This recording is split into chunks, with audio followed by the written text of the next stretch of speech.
Bonjour les amis, je vous donne un truc pour le diorama et pour Warhammer, les figurines. Ça, c'est une auge où je me sers pour le travail dans le bâti. Et souvent, il y a toujours des restants qui sèchent. Enfin, c'est du map ou du plate ou de l'enduit. Mettez pas ça à la poubelle. Regardez. Et après, vous obtenez tout ça. Voir.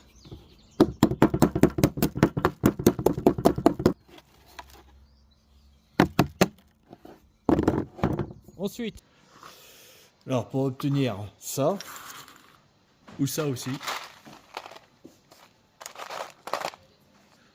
donc ce sont des gravats après une bataille, qui va servir pour les ruines. Il y a ça aussi. Alors ça, c'est des morceaux de charbon de bois. Je trouvais ça pas mal aussi. On prépare les couleurs. Donc je vais faire un peu plus orange. C'est à moitié mélangé la peinture. C'est fait exprès. Tout ce qui a été écrasé par le marteau, donc les morceaux d'enduit, de plate et de map. Voilà.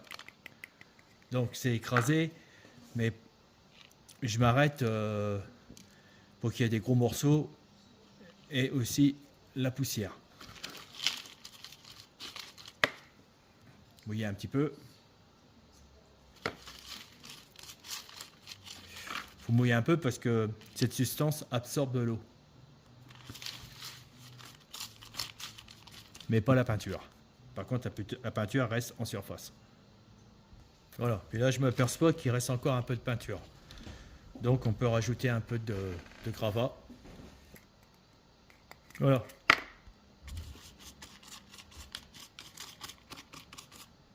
Je vais rajouter un tout petit peu d'eau. Voilà. Parce que là, comme ça sera plus facile. Ah, rajouter un peu de jaune. Ah oui, ça c'est de la peinture de chez Action. C'est ce qui coûte le moins cher. Regardez bien.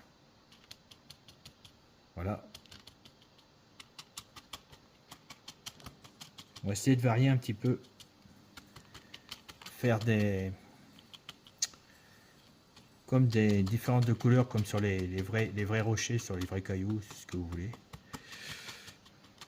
Sauf pour le béton du bâtiment.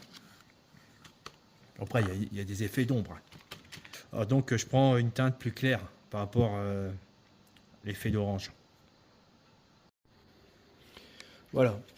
Donc, le jaune qui était ici, vous le prenez et là, vous tapez au-dessus. Taponnez, enfin, comme ça.